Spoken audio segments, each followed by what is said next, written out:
میں چیلنج کے ساتھ کہتا ہوں، زبان و ادب پر جس کو گفتگو کرنا ہے آؤ سامنے. ہم خالص مدرسے میں پڑھے ہوئے لوگ ہیں، الحمدللہ تم سے اچھی اردو بولتے ہیں. اور ایسے لوگوں کے بیچ میں جن کو دین کے نام پر الرجی ہے، لعنت ہے، لعنت ان لوگوں پر جن کو دین کے نام پر الرجی ہے. اس ملک میں اردو زبان کے ساتھ تعصب ہوا کیوں؟ اسی ملک کی بیٹی ہے وہ. کیا قصور تھا اردو کا؟ دشمن کو معلوم تھا صحیح اردو بولنے والا صحیح قرآن پڑھ سکے گا. اردو کو الگ کر دیجئے آپ، آئیے ہندی میں، مراٹھی میں، سنسکرت میں، کنڑ میں، بنگالی میں، کسی بھی زبان میں وہ حروف ہی نہیں ہے، ان میں وہ صلاحیت ہی نہیں ہے.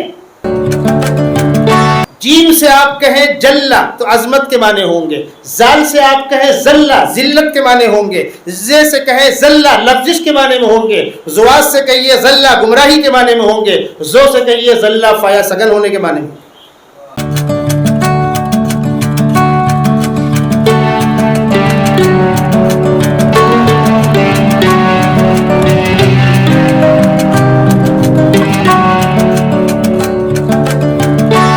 السلام علیکم ورحمۃ اللہ وبرکاتہ. جناب صدر، معزز حاضرین، 2 یوم قبل ہم سب کے بڑے حضرت مفتی عبد الرحمن صاحب فتح پوری، مفتی اعظم مہاراشٹر کا مجھے فون آیا کہ عالم ندوی صاحب کی کتاب کے سلسلے میں اجرا، رسم اجرا کے موقع پر جو مجلس منعقد ہو رہی ہے تم بھی آ جاتے تو اچھا ہوتا.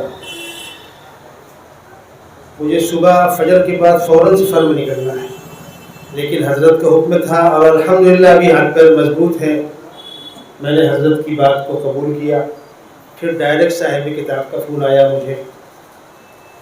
ان سے میرے مراسم پرانے ہیں، اور جو باتیں مفتی عزیز الرحمان صاحب نے فرمائی، یہاں مسئلہ صرف ایک ادیب کی کتاب کی اجرا کا نہیں ہے. ایک عالم دین متبع شریعت سچائی پر قائم رہ کر مشکل حالات میں کڑوی کسیلی برداشت بھی کرنا، نقصان بھی برداشت کرنا. اور ایسے لوگوں کے بیچ میں جن کو دین کے نام پر الرجی ہے، لعنت ہے، لعنت ان لوگوں پر جن کو دین کے نام پر الرجی ہے. میں تو صاف کہا کرتا ہوں، میری ان کے درمیان گفتگو ہوئی، میں نے کہا جس کو یہ غلط فہمی ہو کہ مرنا نہیں ہے، قبر میں جانا نہیں ہے، خدا کو وہ دکھانا نہیں ہے، پیغمبر کی شفاعت کی امید لے کر درخواست لے کر کھڑا ہونا نہیں ہے، جو چاہو کرو. لیکن اگر موت کا یقین ہے اور اعمال کی جواب دہی کا احساس ہے، جتنی جلد ہو سکے یہ بدتمیزیاں بند کر دو، وہی تمہارے لیے بہتر ہے. رہا سوال یہ کہ مولوی ہوں گے، مدرسے والے ہوں گے تو کیا لکھیں گے اور کیا پڑھیں گے. مفتی صاحب نے دبے الفاظ میں کہا تھا، میں چیلنج کے ساتھ کہتا ہوں، زبان و ادب پر جس کو گفتگو کرنا ہے آؤ سامنے. ہم خالص مدرسے میں پڑھے ہوئے لوگ ہیں، الحمدللہ تم سے اچھی اردو بولتے ہیں اور تم سے اچھے تلفظ ہیں ہمارے. اس لیے کہ اردو زبان اس وقت تک پختہ اور پائیدار نہیں ہو سکتی جب تک آدمی کو فارسی پر گرفت نہ ہو. اور فارسی خواب پڑھی لوگوں نے، فارسی مدارس کے اندر پڑھائی جاتی ہے. عربی اردو زبان کے اندر جو الفاظ استعمال ہوتے ہیں کثرت سے، اب تو نئی زبان میں تھوڑی تبدیلیاں آ گئیں، ورنہ سیدھی سی بات ہے، یا تو فارسی یا عربی. یہ الفاظ فارسی کے اندر، اردو کے اندر لیے گئے. میں اگلی بات آپ سے کہوں، گونڈی کے ایک جلسے میں، پروگرام تو کسی اور موضوع پر تھا لیکن کچھ پڑھے لکھے لوگ وہاں جمع تھے، میں نے ان سے وہ بات کہی تھی. مجلس گھر سے چھوٹی ہے لیکن چونکہ تقریر ریکارڈ میں آ رہی اس لیے میں کہنا چاہتا ہوں، اس ملک میں اردو زبان کے ساتھ تعصب ہوا کیوں؟ اسی ملک کی بیٹی ہے وہ. کیا قصور تھا اردو کا؟ دشمن کو معلوم تھا صحیح اردو بولنے والا صحیح قرآن پڑھ سکے گا. ہمارا سارا ذخیرہ جو مغلیہ دور حکومت میں فارسی میں تھا وہ اردو کے اندر منتقل کر دیا گیا، اور اردو ہماری دوسری مذہبی بڑی زبان بن گئی. اور اردو کے اندر اس کی گنجائش ہے کہ عربی کے الفاظ کا تلفظ درست ہو سکے. اردو کو الگ کر دیجئے آپ، آئیے ہندی میں، مراٹھی میں، سنسکرت میں، کنڑ میں، بنگالی میں، کسی بھی زبان میں وہ حروف ہی نہیں ہے، ان میں وہ صلاحیت ہی نہیں ہے. مطلب اور وضاحت کر دیتا ہوں میں. عربی زبان انتہائی حساس زبان ہے. اس میں جیم، زال، زے، زواد، زو اتنے حروف ہیں، اور ہر لفظ کی تبدیلی کے معنی بدل جائیں گے. جیم سے آپ کہیں جلہ تو عظمت کے معنی ہوں گے، زال سے آپ کہیں ذلہ ذلت کے معنی ہوں گے، زے سے کہیں ذلہ لفظش کے معنی میں ہوں گے، زواد سے کہیے ذلہ گمراہی کے معنی میں ہوں گے، زو سے کہیے ذلہ فایا سگن ہونے کے معنی میں. آئے زبان کرے مقابلہ. اور اصولی بات یاد رکھیے گا، ہم مسلمان ہیں، ہم کو نماز کے اندر قرآن پڑھنا ہے. پورا قرآن خوش قسمت بچے حفظ کرتے ہوں گے، لیکن ہر مسلمان کے لیے قرآن کا اتنا حصہ جس سے وہ نماز میں پڑھ سکے اس کا صحیح پڑھنا ضروری ہے، ورنہ پڑھی ہوئی نماز نہیں ہوگی. اور عربی زبان اتنی حساس زبان ہے کہ سا اور سین کا فرق نہ انگلش کر سکتی ہے، نہ ہندی کر سکتی ہے، نہ مراٹھی کر سکتی ہے، کوئی زبان نہیں کر سکتی. سا اور سین کا فرق، کاف اور قاف کا فرق. سین سے کہیے سمر تو کانٹے کے معنی میں ہوگا، سا سے کہیے سمر تو پھل کے معنی میں ہوگا. چھوٹا کاف جس کو آپ کہتے ہیں، جس کو ہم کاف کہتے ہیں، کاف سے کہیے قلب تو کتے کے معنی میں ہوگا، اور قاف سے کہیے قلب دل کے معنی میں ہوگا. اتنی حساس زبان، جس زبان میں قرآن، جس کے بغیر آپ کی نماز درست نہیں، نماز کے بغیر ایمان نہیں بچے گا. الصلاۃ عماد الدین فمن اقامہا فقد اقام الدین. نماز دین کا بنیادی ستون ہے، اور نماز کے اندر قرات ریڑھ کی ہڈی ہے، ریڑھ کی ہڈی ہے. اور قرات کا درست ہونا ہر مسلمان کی ضروری ہے، مرد و عورت کے لیے اتنی مقدار جس سے اس کی نماز درست ہو سکے. دشمن کو یہ بات اچھی طرح معلوم تھی. افسوس صد افسوس جو اردو کے نام کی روٹی کھا رہے ہیں، مذہب سے وہی بیزار ہیں. ہم مدارس والے سب سے اچھی اردو مدرسوں کے اندر لکھی پڑھی اور بولی جاتی ہے، ہم نے اس کے نام پہ روٹی کبھی نہیں کھائی الحمدللہ.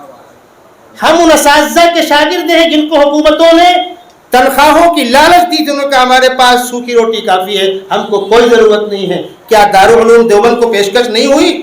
ندوے کو پیشکش نہیں ہوئی؟ مظاہر کو پیشکش نہیں ہوئی سرکار کی طرف سے؟ ہم فن برداشت کریں گے. جواب دیا گیا نہیں. جس طرح سادگی کے ساتھ چل رہے ہیں چلنے دیجئے. قالین نہیں ہے، چٹائی ہے، اے سی نہیں ہے، پنکھا ہے، مرگن نہیں ہے، سوکھی ہے، لیکن غیرت برقرار رہے. اے طائر لاہوتی، اس رزق سے موت اچھی جس رزق سے آتی ہو پرواز بھی کوتاہی. ایک عالم دین نے اس موضوع پر قلم اٹھایا، جیسا مفتی عزیز الرحمان صاحب نے فرمایا. میں نے بھی کتاب پڑھی. عالم صاحب سے میرے قدیمی رشتے. بمبئی میں ایک ٹی وی چینل چالو ہوا تھا، کتاب ٹی وی چینل. اس میں آپ بھی آتے تھے، میں بھی آتا تھا. ٹھیک ہے، مصارف ہوتے ہیں، چلا نہیں. دیگر موقعوں پر مجلسوں پر ساتھ میں اٹھنا بیٹھنا. میں عرصے دراز سے قدرداں ہوں. ان کی دینی جو پہچان ہے، دینی مزاج ہے، اور الحمدللہ انتہائی پختہ زبان ہے. یہ اشٹی زبان نہیں ہے. جیسے مفتی عزیز نے فرمایا، بعضی تعبیرات تو ایسی ہیں کہ وہ اہل علم کے لیے سمجھنے میں وقت لگے گا. آپ نے جس انداز سے شخصیات پر قلم اٹھایا، اور بتلا دوں میں آپ کو، اس پر تو بہت لوگ بولیں گے. ابھی جو بات میں کر رہا تھا وہ میرا حق تھا، میں نے کہی اپنی بات، اور پھر کہوں گا ان لوگوں سے. میرا پیغام وہاں تک جائے گا کہ علماء سے بیزاری بند کرو، دین سے بیزاری بند کرو. خداوند قدوس ارشاد فرماتے ہیں، من عاد لی ولیا فقد آذنتہ بالحرب. میرے چاہنے والوں سے دشمنی رکھنے والوں، میرے خلاف اعلان جنگ کے لیے تیار ہو جاؤ. سیدھی بات ہے. اہل علم یہی دین کے امین ہیں، یہی تو پیغمبر علیہ السلام کی وراثت کے وارث ہیں. امت کو دین انہی سے ملے گا. اگر اس طبقے کا کوئی فرد اردو زبان کے اندر عبور رکھتا ہے، وہ شبلی ہو، حالی ہو، ابوالکلام آزاد ہو، سر سید ہو، محمد حسین آزاد ہو، لطفی نذیر احمد ہو، وغیرہ وغیرہ، کس کا نام لوں میں؟ جیسے مفتی صاحب نے کہا تھا، سارے بابائے اردو علماء ہی تو ہیں. کس کی روٹی کھا رہے ہو؟ ایک مجلس کے اندر ایک صاحب صدارت فرما رہے تھے، بھیونڈی کا واقعہ ہے، یہ بات میں نے کہہ دی. آپ حضرات تو ماشاءاللہ کھلے ذہن کے لوگ ہیں، وہ برداشت نہیں کر سکے. میں نے کہا بابائے اردو سب کے سب علماء ہیں، اور اس ملک کی جنگ آزادی علماء نے لڑی ہے. جیل علماء نے کاٹے ہیں، پھانسی کے پھندے مسکرا کر چومے گئے ہیں. کیا انگریز نے ان کو لالچ نہیں دی تھی؟ کیا مولانا ابوالکلام آزاد کو انگریز نے لالچ نہیں دی تھی؟ کیا حضرت شیخ الہند کو لالچ نہیں دی تھی؟ صاف جواب تھا. مولانا آزاد کسی تحریر پر کسی صاحب نے ان کو ایوارڈ دینا چاہا، فرمایا قلم کی قیمت لگانا چاہتے ہو؟ چلو یہاں سے. قلم کی قیمت لگانا چاہتے ہو؟ چلو یہاں سے. کتنے واقعات آپ کو سنا.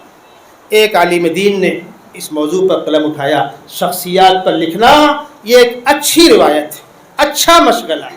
ہمیشہ بعد والوں نے اپنے پہلے والوں کے کارناموں کا تذکرہ کیا. زندہ قومیں اپنے بڑوں کو یاد رکھتی ہیں. مسلمانوں, ہم کو بھی اپنے بڑوں کو یاد رکھنا ہے, ہم کو اپنے پیغمبر کو بھی یاد رکھنا ہے, اپنے خلفاء کو بھی یاد رکھنا ہے, اپنے دیندار مسلم بادشاہوں کو بھی یاد رکھنا ہے, اور اس ملک کے لیے عظیم قربانی دینے والے اپنے مجاہدین آزادی کو بھی یاد رکھنا ہے. تازہ خواہی داشتن گرداغ ہائے سینارا, گاہے گاہے باز خواہی قصہ قاری نارا. پڑھتے رہیے, لکھتے رہیے, اور مخالفین کی مخالفت کی پرواہ کبھی نہیں کرنی چاہیے. میرے بزرگوں, مچھلی مارنے کا شوقین آدمی, اس کو آپ مچھلی پکا کر دے دیں, اس کو مزہ نہیں آتا جب تک وہ ڈور کھینچے نہیں. مچھلی اپنی طرف کھینچتی ہے, وہ اپنی طرف کھینچتا ہے. کیوں؟ اس کا مزہ ہی الگ ہوتا ہے.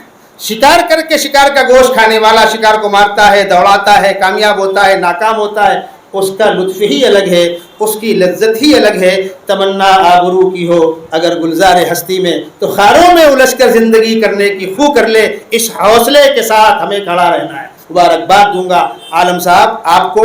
آپ ایک طرف ہمارے برادری کے عالم دین ہیں, نبۃ العلماء سے فارغ التحصیل ہیں, اور آپ کا قلم الحمدللہ اعلیٰ ترین معیار پر آپ کی تحریریں ہیں. اللہ تبارک و تعالیٰ قوت زور اور قوت بیانی میں اور اضافہ فرمائے. میں مبارکباد دوں گا آپ کو اس کتاب کے محنت کرنے پر. مجھ کو بہت موقع تو نہیں ملا, آپ کو تعجب ہوگا, میں کلیان سے لے کر گھاٹ کوپر تک لوکل میں آپ کے مضامین پڑھتا ہوا آیا.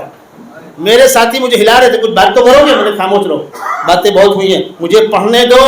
جیسا مفتی صاحب نے کہا سردار جعفری صاحب پر آپ کا مضمون میں نے پورا پڑھا ہے, میں نے پورا مضمون پڑھا, از اول تاخیر پڑھا ہے.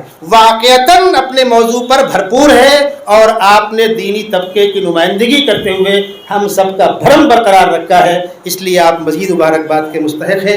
انہی دعائیہ کلمات کے ساتھ رخصت چاہوں گا. السلام علیکم ورحمۃ اللہ وبرکاتہ.